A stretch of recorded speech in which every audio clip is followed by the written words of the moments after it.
départ de Ève, et aussi à la présence, et je le dirai tout à l'heure encore, de quelques amis de l'Afrique qui sont dans cette salle. Je voudrais vous parler du plan de Dieu pour l'Afrique. Et tout de suite, on va ouvrir un passage dans 1 Corinthiens 1, qui est un passage que j'aime beaucoup, et qui va nous servir de soubassement au message de ce matin. 1 Corinthiens 1, je lis au verset 26. 1 Corinthiens 1. Considérez donc, frères, votre situation. Qui êtes-vous, vous que Dieu a appelé à lui? On ne trouve parmi vous que peu de sages selon les critères humains, peu de personnalités influentes, peu de membres de la haute société. Non, Dieu a choisi ce que le monde considère comme une folie pour confondre les sages. Il a choisi ce qui est faible pour couvrir de honte les puissants.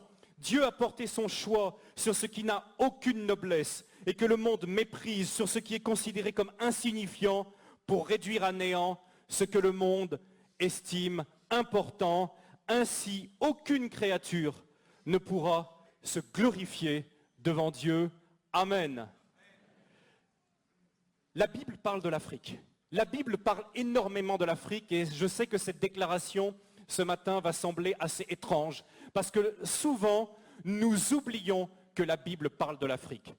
Nous sommes tentés de l'oublier, d'autant plus que les médias actuels ne portent leur attention sur l'Afrique que pour donner des mauvaises nouvelles.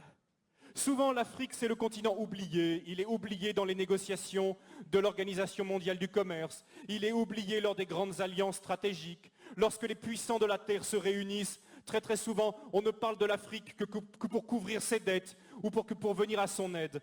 Mais ce n'est absolument pas, frères et sœurs, le message ni l'image que la parole de Dieu nous donne de l'Afrique, ni de la vision de Dieu pour ce continent. Et ce matin, en quelques minutes, je vois déjà la petite horloge là qui égrène ses secondes. À l'époque, c'était des pays noirs. Vous savez, souvent, quand on pense à l'Égypte, on ne pense pas à l'Égypte comme un pays noir, n'est-ce pas?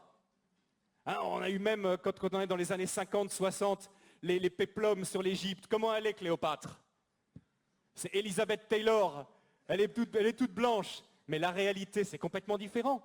Toutes les recherches historiques ont montré qu'à l'époque de Moïse, ont montré qu'à l'époque biblique, l'Afrique était un pays noir. Et d'ailleurs, il suffit de regarder les hiéroglyphes aujourd'hui pour voir toutes ces femmes égyptiennes avec les cheveux tressés qui ressemblent à s'y méprendre aux Peuls du Sénégal. Des recherches ont montré que les Peuls du Sénégal, pour ceux qui les connaissent, sont parmi les descendants les plus directs des Égyptiens. Les travaux, entre autres, du professeur Cheranta Diop et d'autres ont montré que l'Égypte était un pays noir, que l'Éthiopie était un pays noir et que la Libye était un pays noir. On l'appelait la Cyrénaïque, avec la ville de Cyrène, ou la Tripolitaine. C'est un pays noir.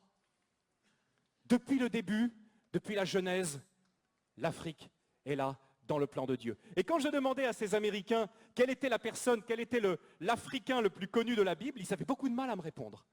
Un Africain? Un Africain dans la Bible? L'Africain le plus connu. Et à votre avis, tenez, qui est l'Africain le plus connu de la Bible?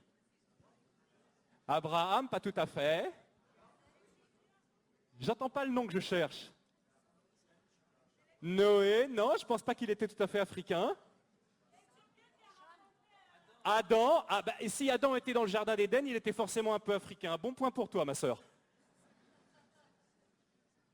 Moïse, né, grandi en Afrique, passé 40 ans de sa vie en Afrique.